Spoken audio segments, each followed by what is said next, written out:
कि विक्रम स्त्रियों का राज देखने के लिए पिंगल देश में गए। वहां राज्यसभा में पहुंचे और जो राष्ट्रपति है वो भी स्त्री है, प्रधान स्त्री है, सब स्त्रियों का ही राज। देखते अपने सिंहासन से उतरे और विक्रम के सामने आए, परिचय पूछा और विक्रम का परिचय मिला तो जिनके हर्ष का कोई ठिकाना नहीं रहा कि विक्रम आज यहाँ पर पधारे।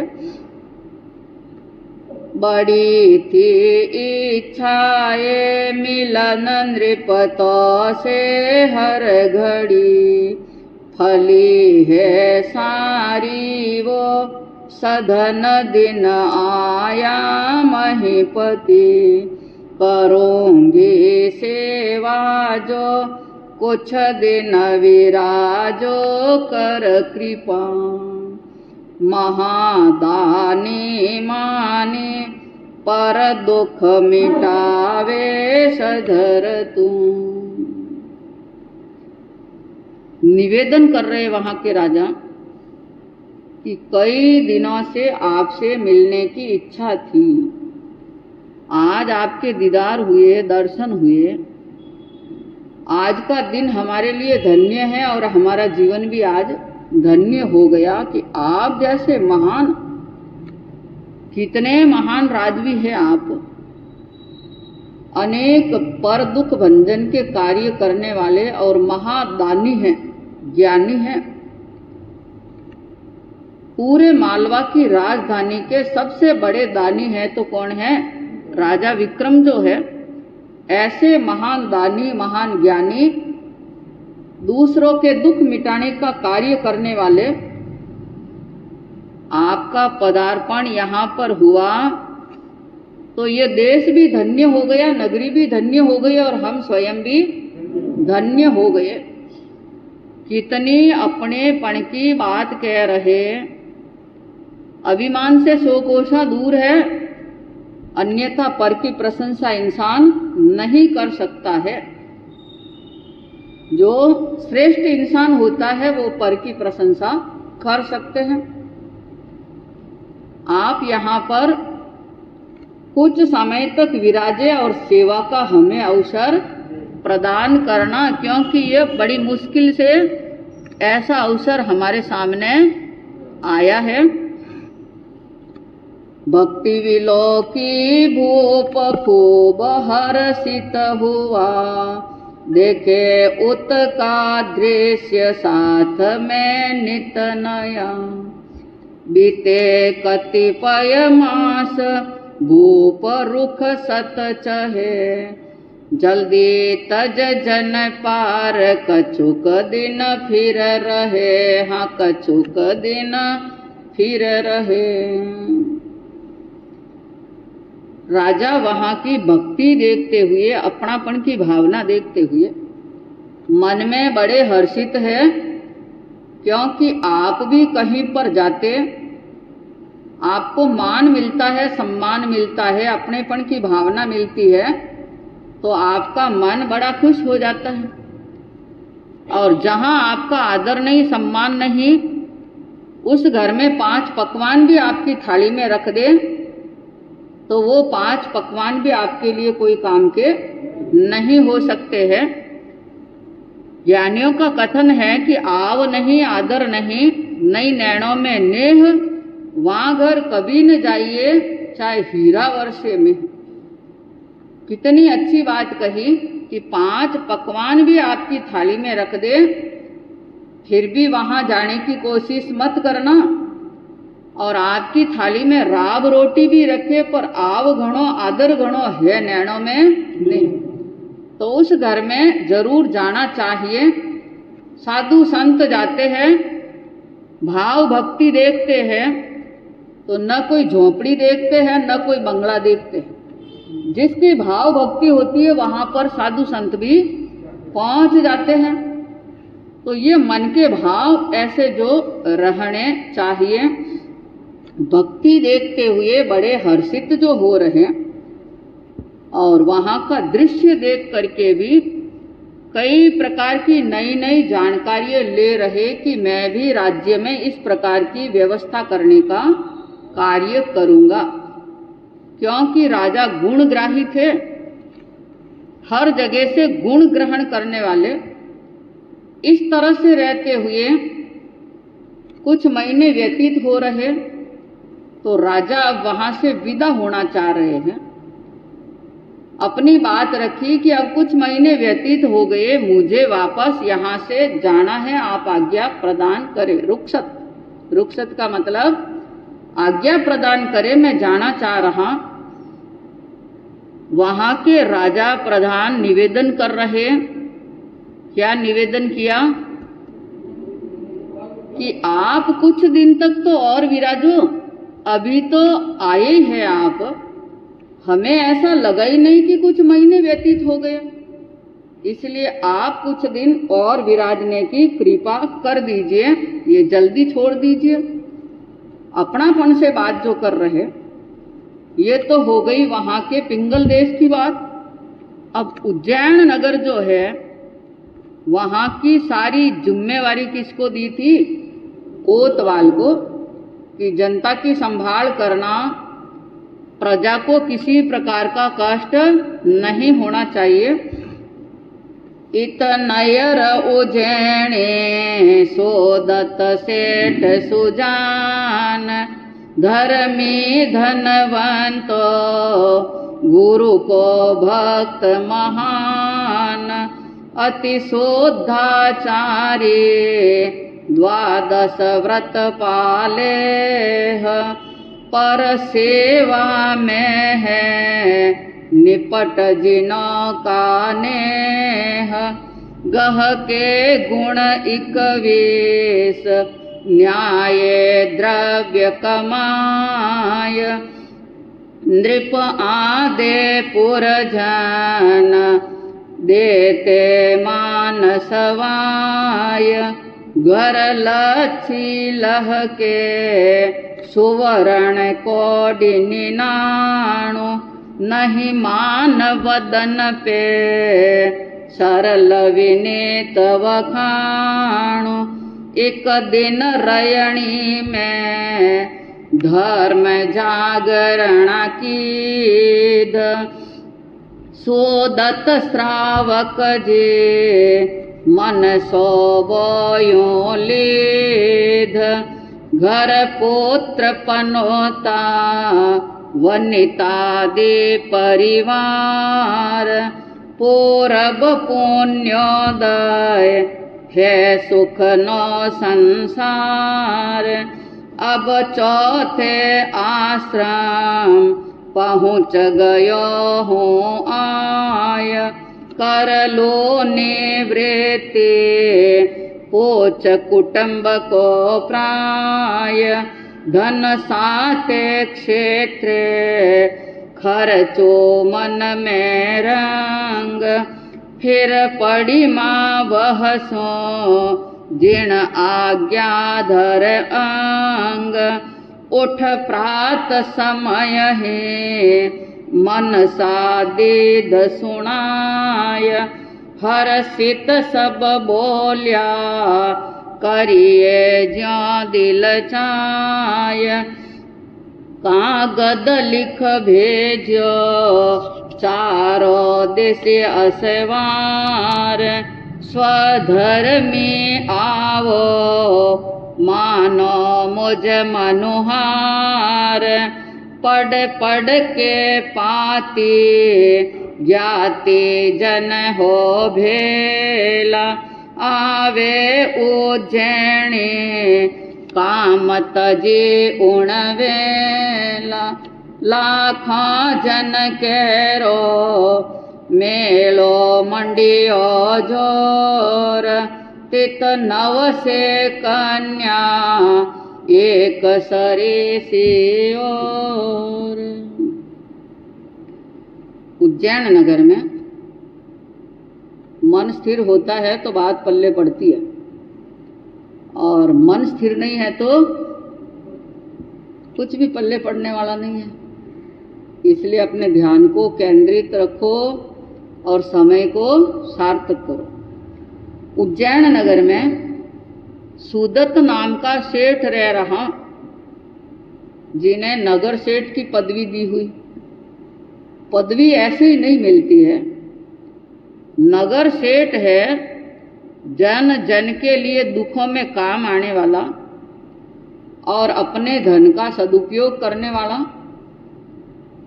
कईयों के सहायक के रूप में बने हुए, धर्मी भी है और धनवान भी है, दोनों बातें मिली हुई। कईयों को धन मिल जाता पर धर्म से 100 कोसों दूर है, तो वो धन भी ज्यादा समय तक टिकने वाला नहीं रह सकता।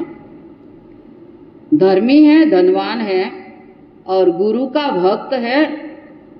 गुरु कौन होते, किसे कहते गुरु? गु यानी गुण और रु यानी रुचि। जो गुणों में रुचि बढ़ाने वाला हो वो हमारा गुरु है। कनक कामिनी के त्यागी हो वो हमारे गुरु जो हैं। गुरु का भक्त कहलाने वाला है। और शुद्धाचारी, जिसका आचार बड़ा शुद्ध है, निर्मल है, पवित्र है। क्योंकि इज्जत है तो सब कुछ है और इज्जत नहीं है तो इंसान 2 कौड़ी का होता है, वो कोई काम का नहीं रह सकता। इसलिए इज्जत का पानी हमेशा इंसान पर कायम रहना चाहिए। 12 व्रतों को धारण किया हुआ। श्रावक के व्रत 12 होते हैं। 12 व्रतों को जानेंगे तो मान सकेंगे और जाने ही नहीं तो माने कैसे? 14 चूका 12 भूला, नौका नहीं जाने नाम, गांव डिंडोरा फेरिया श्रावक मारो नाम। बस हो गया श्रावक का काम।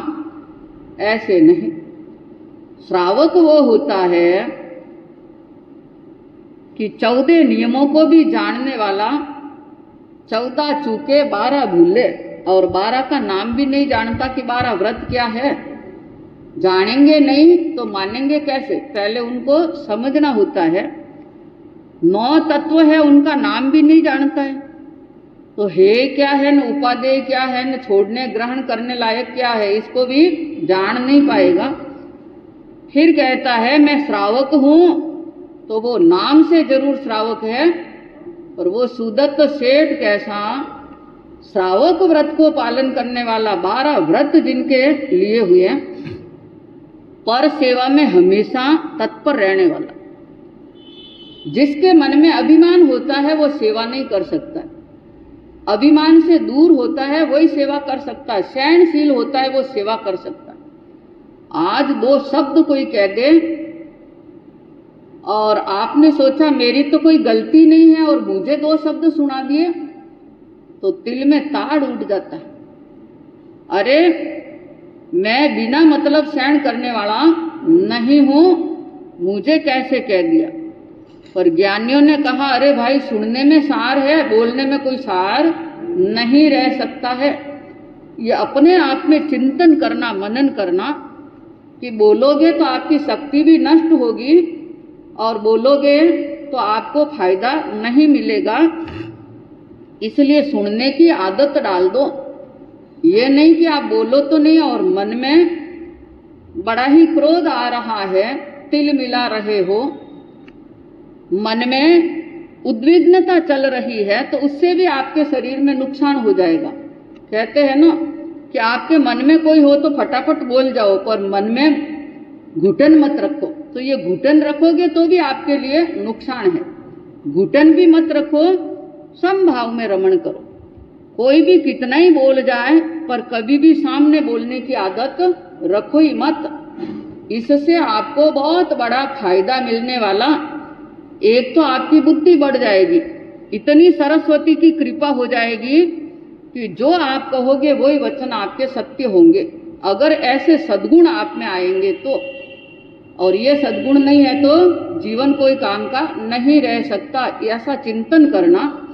श्रावक कैसा है? पर सेवा में हमेशा तत्पर रहने वाला। किसी प्रकार का कोई भी उसके मन में विचार नहीं रहता कि ये कौन है, कैसा, मैं इनकी सेवा करूं या नहीं करूं। मन में बड़ा स्नेह है सबके प्रति, प्रेम है। अगला प्रेम रखे नहीं रखे ये उनकी बात है, ये उन पर निर्भरता है। आप क्यों टेंशन पालो कि भाई वो तो मेरे प्रति प्रेम नहीं रखता है तो मैं उनकी सेवा कैसे करूं, मैं उनके वचन सहन कैसे करूं। आप अपना चिंतन करो, अपने आप को अच्छा बनाने की कोशिश करो, अगले की चिंता आप मत पालो। 21 गुणों से युक्त वो श्रावक है। 21 गुण कभी समय पर वर्णन आपके सामने आगम का जो वर्णन चल रहा है उसमें आपको बताएंगे, इसलिए ज्यादा विस्तार नहीं कर रही। न्याय से धन कमाने वाले, धन कमाना पर कैसा कमाना, गरीबों के गला घोट कर नहीं कमाना, न्याय से धन कमाना। सक्री वस्तु बताना और नखरी देना, किस में बोलते हो कि बताते तो अच्छी वस्तु है और देते खराब वस्तु है, तो ये भी एक बहुत बड़ा अन्याय आपके लिए हो सकता। न्याय से द्रव्य कमाते हैं तो दिल में बड़ी शांति मिलती है, शरीर निरोग रहता है, घर परिवार में अच्छा वातावरण रहता है, ऐसे ही गुण थे उनमें।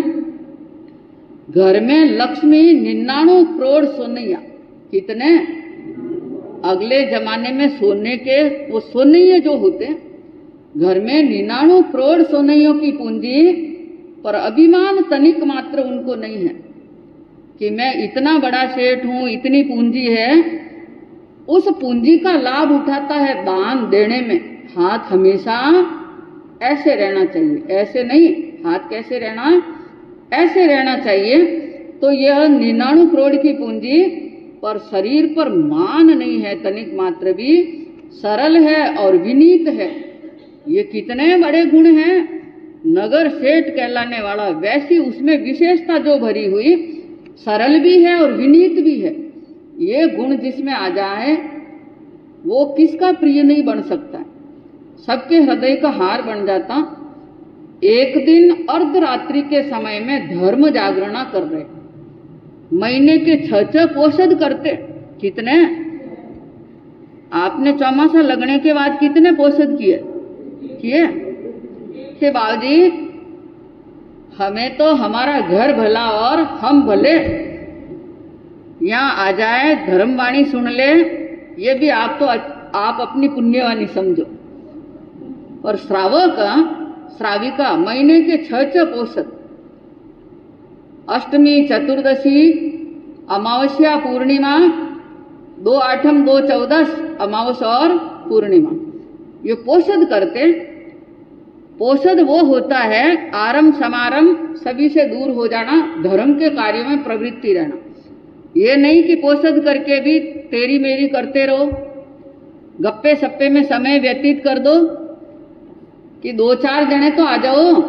अरे 2-4 जने नहीं होंगे तो मैं बातें किससे करूं, समय पास कैसे करूं। अगर ये विचार रहे तो वो पोषद नहीं। अर्धरात्रि में धर्म जागरणा कर रहे हैं, अपनी आत्म साधना कर रहे, उस धर्म जागरणा के समय में, क्योंकि पोषद करके ये भी नहीं कि आज तो पूरे दिन की घर की सप्ताह भर की थकान उतार दो, पोषद किया सो जाओ आराम से, खूब नींद ले लो। जितनी नींद लेना, खूब नींद ले लो, दिन में रात में पूरी थकान उतर जाएगी और मस्त हो जाएंगे, ऐसा नहीं। पोषद किया है धर्म जागरणा। और चतुर्थ पैर में एक उत्तम विचार आ रहा उनके मन में।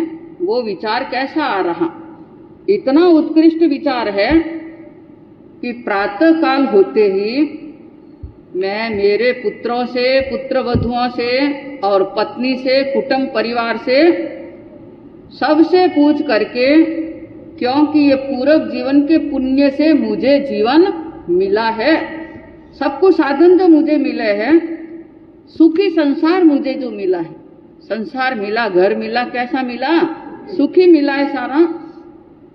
पर अब चौथे आश्रम में मैंने प्रवेश कर दिया है। आप में से कईयों ने किया है ना चौथे आश्रम में प्रवेश, अमृतलाल सा, कितनों ने चौथे आश्रम में कठारिया जी प्रवेश किया, पर कभी विचार आया कि अब तो चौथे आश्रम में आ गए, छोड़ो यह काम धंधे, कुटुंब परिवार, मोह ममत्व सारे त्यागो और किस में लग जाओ, धर्म में। बड़ी मुश्किल से विचार आता है। चौथे आश्रम में पहुंच गया हूं मैं, तो अब सारे कार्यों से निवृत्ति ले लूं मैं, कोई भी संसारिक कार्य मुझे नहीं करना है, परिवार के मध्य में मुझे कोई सलाह भी नहीं देनी है, किसी प्रकार का कोई काम नहीं करना। कुटुंब परिवार से पूछ करके जितना धन मैंने कमाया है, सबसे पहले तो मैं 7 क्षेत्र में उस धन को खर्च करूँ। कितने क्षेत्र में? 7 क्षेत्र में धन खर्च करना। वो 7 क्षेत्र साधु संतों की वयावच करना, ये एक क्षेत्र है। विद्यादान में धन खर्च कर लेना, ये भी एक क्षेत्र है। समाज की जरूरतें पूरी करना, ये भी एक क्षेत्र है। साधर्मी कोई कमजोर है तो उनका सहयोग करना, ये भी एक क्षेत्र है। कोई भी साधर्मी बंधु आता है तो उनका आदर सत्कार में, साधर्मियों का आदर सत्कार कर लेना, ये भी एक क्षेत्र है। 7 क्षेत्र में धन खर्च करने की भावना आई। जितना मेरे पास में है, कोई धर्म स्थानकों की जरूरत है, कोई भी संस्थाओं की जरूरत है, और कोई मुझे आकर के कह दे कि इसमें सहयोग दो, तो उसमें भी मैं दूंगा, ये भी एक क्षेत्र है। और धर्म प्रभावना में भी धन खर्च करना। धर्म प्रभावना क्या होती है? आप जो देते हैं, प्रवचन उठता है, धर्म प्रभावना कर लेते। कोई तो नहीं समझते तो वो कहते हैं हमारा सा दान कर रहा हूं। क्या कर रहा हूं? क्योंकि उनकी समझ ही नहीं है कि साधर्मियों का सत्कार कैसा। आप इतने साधर्मी को अपने घर बुलाना चाहेंगे तो वो नहीं आ सकते, कभी नहीं आ सकते। कोई पुण्यवानी हो तो आ सकती है। और यहाँ इतने साधर्मी आते, चाहे आप 1 रुपये से ही, चाहे आप खाने की इतनी सी वस्तु से भी बड़े आदर के साथ में जय जिनेंद्र बोलते हुए, मैंने तो देखा ही नहीं आप कि जय जिनेंद्र बोल के आप कोई प्रभावना दे रहे। अरे दे दी, देवेंद्र दे देगा, मुनीम जी दे देगा, कोई भी दे देगा। श्रावक होते वो तरसते हैं कि अपने हाथ से देवे। क्या देवे? आदर करे, सत्कार करे, सम्मान करे। साधर्मियों का सम्मान करना, अपने हाथ से आगे जाकर के बड़े आदर के साथ में दोनों हाथ से जय जिनेंद्र बोलते हुए, जागो तभी सवेरा, ऐसा काम करो। कुछ बातें सीखने की जरूरत जो होती है, तो ये धर्म प्रभावना में खर्च करना, शिक्षण शालाओं में खर्च कर लेना, बाल बच्चों को बुलाना, एकत्रित करना, धर्म के संस्कार देना। बाल बच्चों को देंगे तो आएंगे, नहीं देंगे तो वो आने वाले नहीं। एक दिन 4 टॉफी भी मिल गई, 2 टॉफी भी मिल गई, तो दूसरे दिन बच्चा आपको घर में कहेगा चलो चलो, उंगली पकड़ के इशारा करेगा चलो। क्योंकि वहां स्थानक में क्या मिलती है? मुझे टॉफी मिलती है, या आएगा, धर्म स्थान देखेगा। इतनों को धर्म ध्यान करते हुए देखेगा तो वो संस्कार भी उसमें आएंगे। श्रावक इस धर्म प्रभावना में भी बड़े आदर के साथ खर्च करने की भावना जिसके मन में आई कि ये 7 क्षेत्र में धन खर्च करके फिर श्रावक की प्रतिमा ग्रहण कर लूंगा। श्रावक की कितनी प्रतिमा होती है कि बाबूजी पता ही नहीं है। श्रावक की 11 प्रतिमा होती है। कितनी? 11 परिमा होती है श्रावक की। उनको मैं ग्रहण कर लूंगा और जिन आज्ञा, भगवान की आज्ञा के अनुसार मैं मेरे जीवन का उद्धार करूंगा।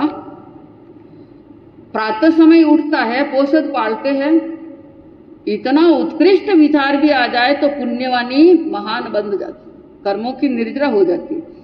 प्रातः होते पोषद पार करके अपने घर में गए और सारे कुटुंब परिवार को एकत्रित किया। लाड भाई जी, नींद आ रही है? सारे परिवार को एकत्रित किया, पुत्र को, पोत्रों को, बहुओं को, पत्नी, कुटुंब परिवार सब एकत्रित हो गए। पर सब सोच रहे आज कोई गलती तो नहीं हो गई है, कोई भूल तो नहीं हो गई, आज सबको एकत्रित क्यों कर रहे हैं? अगर बड़े सबको एकत्रित करते हैं तो मन में एक बार विचार आ जाता है। बड़ा मान सम्मान परिवार रखने वाला था उनका। सबको एकत्रित करके बड़े हर्ष के साथ में अपनी मन की बात सुना रहे कि मैं इस प्रकार का कार्य करके 7 क्षेत्र में धन खर्च करके जितनी बातें अभी आपने सुनी हैं वो सारी बातें सामने रख दी। और ये कार्य होने के बाद में फिर मैं श्रावक की प्रतिमा ग्रहण करना चाह रहा हूँ।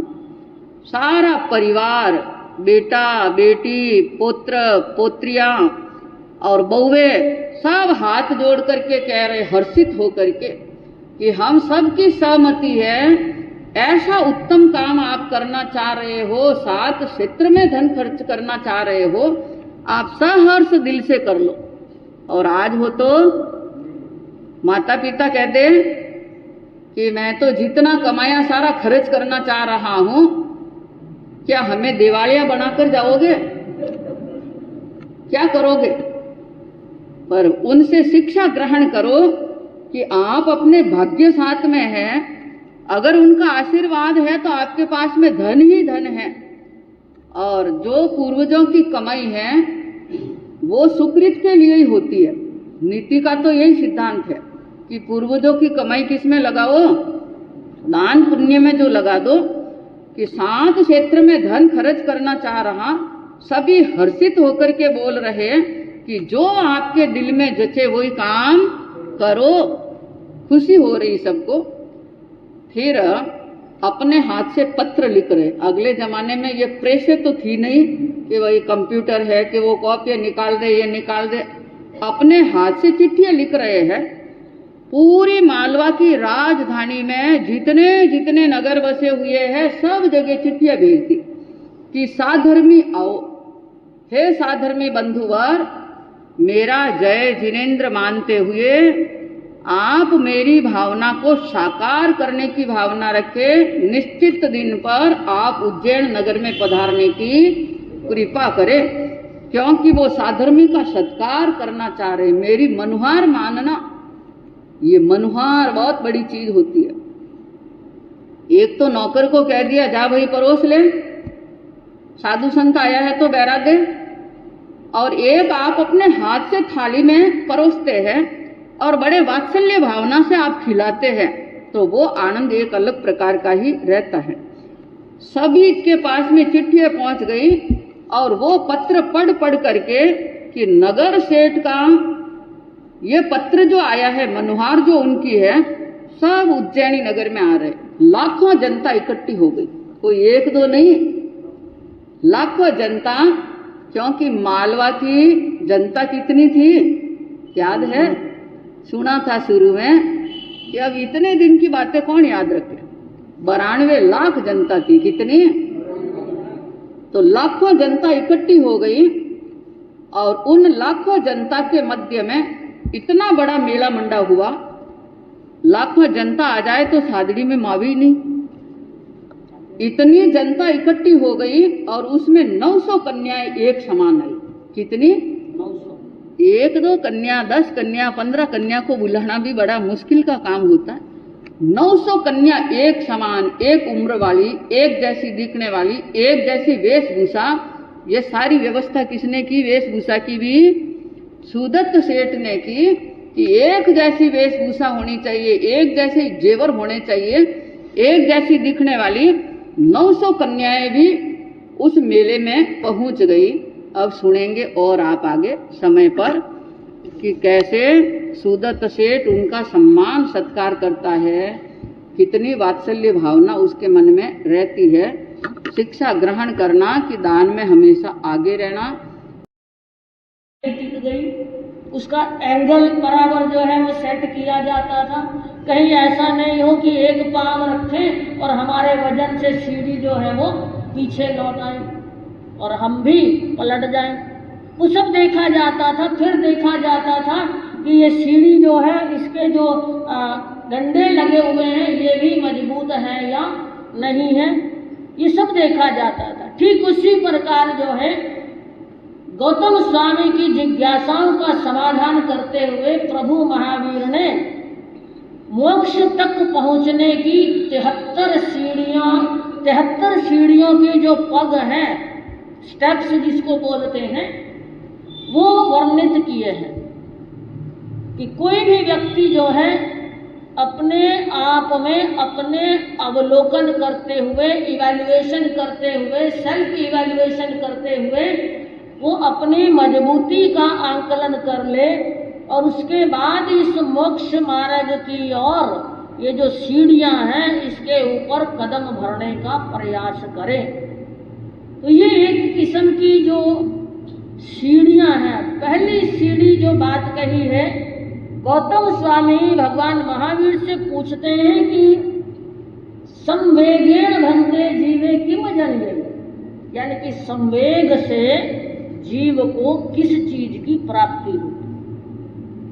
संवेग की बात समझने का प्रयास करें कि हम संवेग किसको कहते हैं।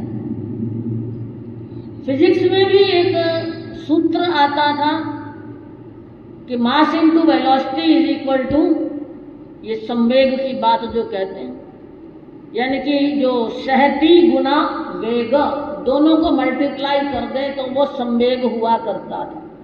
लेकिन यहाँ जो आध्यात्मिक जगत का संवेग है उसमें कहा है कि मोक्ष की तीव्र अभिलाषा हो जाना। और ये मोक्ष की तीव्र अभिलाषा कब होती है? मोक्ष की तीव्र अभिलाषा व्यक्ति के मन में कब होती है? जब उसको ये संसार के दुख जो हैं वो असह्य लगने लग जाते हैं। जब वो व्यक्ति जो है इस संसार के दुखों से भयभीत हो जाता है, कर्मों का भार बढ़ता है, कर्मों की सहती बढ़ती है और गति जो है हमारी, कर्मों का भार बढ़ गया और गति जो है हमारी मोक्ष मार्ग तक की गति वो कम पड़ जाती है। कर्म इकट्ठे करने लग जाते हैं, कर्मों में फंसने लग जाते हैं, पाप कर्मों में लिप्त होते जाते हैं तो मोक्ष की ओर कदम नहीं बढ़ते। लेकिन जिसके मन में मोक्ष की तीव्र अभिलाषा आ जाती है तो वो सांसारिक भयों से बेचैन हो जाता है, उद्विग्न हो जाता है, इतना बेचैन होता है कि वो मोक्ष मार्ग की ओर गति करना चाहता है। उसकी ये अभिलाषा हो जाती है कि मैं जितनी जल्दी हो सके इस संसार के आवागमन से मुक्त हो जाऊं। ये संवेग का भाव है। संवेग कहता है कि हम जितने भी अनंतानुबंधी क्रोधमान माया लोभ यानी कि कषाय हैं, अनंतानुबंधी कषाय जो हैं, इनसे प्रेरित होकर जो हम कार्य करते हैं वो हमारे मोक्ष में बाधक हो जाते हैं, हमें भव भ्रमण में रुलाने का भटकाने का काम करते हैं। क्रोध आया तो वाणी भी वैसी ही निकलती है ना, अंगारे बरसाने जैसी। अभिमान आया तो हम किसी को अपने बराबर समझते ही नहीं, तो फिर काहे की सम्यक्त्वी कहलाए। सम्यक पराक्रम करने के लिए सम्यक्त्व का होना अनिवार्य है। और सम्यक्त्वी जीव जो होता है वो पाप नहीं करता। सम्यक्त्वी जीव जो है सबको अपने जैसा अपने समान समझता है। वो सम्यक्त्व की बात होती है जिसको धर्म का मर्म समझ में आ जाता है, संसार के दुखों का कारण समझ में आ जाता है और वो फिर मोक्ष की तीव्र अभिलाषा रखने वाला। तो वो मोक्ष की तीव्र अभिलाषा जब हमारे ये कषाय शांत होंगे तो न तो हम कटु वचन बोलेंगे, न हम दूसरों को हे दृष्टि से देखेंगे, न हमारे भीतर छल कपट करते हुए अपने आप में इतराने का भाव आएगा कि दूसरों को छल कपट के द्वारा ठग लो। ये ठग वृत्ति भी खत्म हो जाएगी और लोभ जो हमारे रग रग में वास रहता है, हमारे प्रत्येक अंग में लोभ का वास रहता है, जिस दिन ये भी निर्लोभता आ जाएगी उस दिन संवेग का भाव आएगा, मोक्ष की अभिलाषा कि ये आत्मा ये बार बार जो है ये जन्म मरण कर रहा है, इसको बचाओ, इसको इसके ठिकाने तक लेकर जाओ। इससे क्या होगा, हमारे मन में शुद्धि का भाव आएगा। शुद्धि का भाव आएगा तो शांति भी मिलेगी और जहाँ शांति आ जाए, शुद्धि आ जाए, वहाँ फिर मुक्ति की मंजिल दूर नहीं होती। वो मुक्ति की मंजिल नजदीक हो जाती है। लेकिन यहाँ पर भी जो है हमारी सोच अच्छी होनी चाहिए, हमारा दृष्टिकोण सही होना चाहिए। आपको एक बात याद दिलाऊं, महात्मा बुद्ध के बारे में। जब वो वन विहार के लिए निकले थे, आप भी जाते हैं, घूमने करने जाते हैं, हिल स्टेशन पे भी जाते हैं, है ना। वो बुद्ध भी निकले थे वन विहार करने, लेकिन सबका अपना अपना दृष्टिकोण होता है। कोई पहाड़ों की ऊंचाई में खो जाता है, कोई झरनों के पानी के अंदर डुबकियां लगाने लग जाता है, तन को मांजने लग जाता है। कोई वृक्षों की हरियाली देखकर अपने आप को उसमें लुभाने लग जाता है। कोई उस पर्यटकों को देखकर, उनकी वेशभूषा देखकर, उनके आभूषण देखकर जो है उसके भीतर काम राग उत्पन्न हो जाता है। यानी कि सब अपनी अपनी किस्म के लोग होते हैं। किस्म मतलब जैसी सोच होती है। कोई रसिया होता है, कोई मौजी किस्म का होता है, कोई आध्यात्मिक दृष्टिकोण वाला। तो बुद्ध जब वन विहार को गए थे तो उन्होंने न तो आसपास की मनोरम छटा को देखा कि कितना सुंदर दृश्य है, इंद्रधनुष है ना, ये संसार के सुख भी इंद्रधनुष के जैसे होते हैं। तो बुद्ध को वो इंद्रधनुष भी नहीं लुभाया है, न पेड़ों की हरियाली लुभाई है, न कोयल की कुहुक उनको आह्लादित करने वाली है। ये सब वो देखने वाले नहीं है। न शीतल पवन का झोंका उनकी आत्मा को स्पर्श कर पाता है। आत्मा को स्पर्श किया तो आगे आगे बढ़ रहे हैं। सारथी साथ में था। एक वृद्ध को देखा, एक रोगी को देखा और एक शव यात्रा को देखा। उस पे नजर गई, उस पे कंसंट्रेट हुए। बाकी जितने भी ये मनोरम दृश्य थे, मन को लुभाने वाले थे, इनमें उनका रचना बसना नहीं हुआ। सारथी से पूछ बैठे,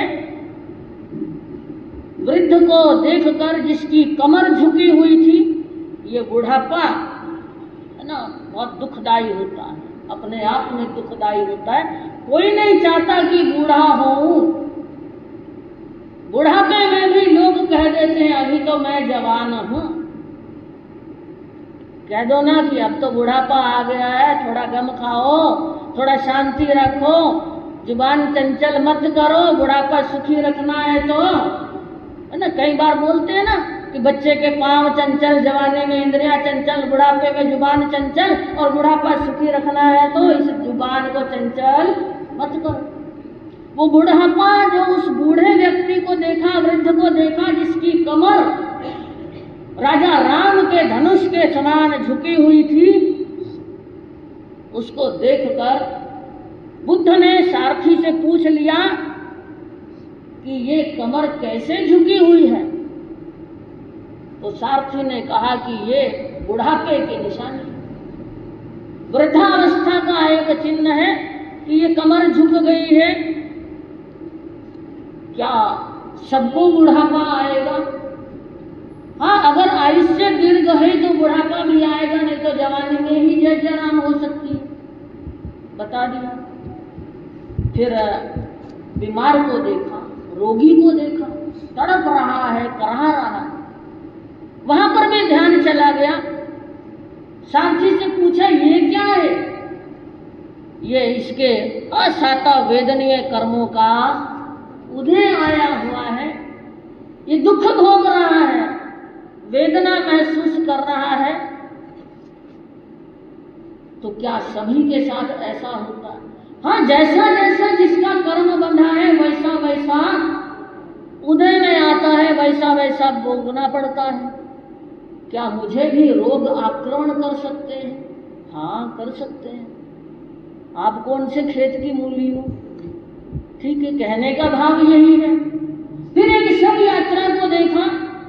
शव यात्रा को देखकर जो है फिर चिंतन किया कि ये क्या, कोई मृतक व्यक्ति जो है उसकी शव यात्रा निकल रही थी। इसने नश्वर देह का त्याग कर दिया, ये मर गया, तो क्या मुझे भी मरना पड़ेगा? हाँ, मरना पड़ेगा। ये अटल नियम है, जातस्य ही ध्रुवम मृत्यु, जिसका जन्म हुआ है उसकी मृत्यु अवश्य भावी है। बस इतने सा ये तीनों की जो बातें हैं, वृद्ध को देखा, रोगी को देखा, मृतक की शव यात्रा देखी, और वो बुद्ध जो है बोध को प्राप्त कर गए। संवेग का भाव एकदम से तीव्र आ गया, उल्लास का भाव, जैसे समुद्र पाल को आया था। समुद्र पाल को भी आया था, क्या देखकर आ गया था? एक अपराधी को फंदे से बांधकर मुंह काला नीला करके गधे पे बिठा के ले जा रहे हैं, बड़ा दुखी हो रहा है, अपने गवाक्ष में बैठा हुआ देखा, तो कहाँ ले जा रहे हैं? मध्य स्थान पर ले जा रहे हैं। अरे इतने ही घोर अपराध किए, क्या पाप की सजा इस तरह से भोगनी पड़ती है? क्या कर्मों का भुगतान इस तरह से करना पड़ता है? जब इतना सब सुना तो मन में वैराग्य का भाव, संवेग का भाव कि ये आत्मा जो है इसको मुझे आवागमन से चक्कर से मिटाना है, यानी कि मुझे मोक्ष जाना है, मोक्ष की तीव्र अभिलाषा। तो भगवान से गौतम स्वामी ने पूछा कि संवेग से जीव को क्या लाभ मिलता? अगर मन में संवेग का भाव आ जाए तो जीव आत्मा को क्या लाभ मिलता है? तो भगवान ने फरमाया कि हे गौतम, जिसके मन में संवेग का भाव जागृत हो जाता है, उत्कृष्ट रसायन आ जाता है इस संसार के दुखों के प्रति, उसके मन में ये भाव आ जाता है कि इनको छोड़ना है, ये संसार दुख की खान है, ये सांसारिक दुख जो है, जो सुख के आवरण में लपेटे हुए मिलते हैं, ठीक वैसे ही जैसे कड़वी कुनीन की गोली। सा चाहिए खान पान पर एक, पाले पोसे सकल अंग, रखकर पूर्ण विवेक। सामने वाला यदि गम खा ले तो कोई झंझट ही नहीं है। स्वार्थ का त्याग समाज के लिए एक गम खाने वाला व्यक्ति ही कर सकता है, और जो समत्व को धारण कर ले वह व्यक्ति हमेशा बड़ा बन के रहता है। और समत्व को कौन धारण कर सकता है? गम खाने वाला व्यक्ति। तो वही खानदान का दूसरा अक्षर है न। न हमें क्या सिखाता है? न अर्थात नहीं। खानदान का दूसरा अक्षर नहीं है।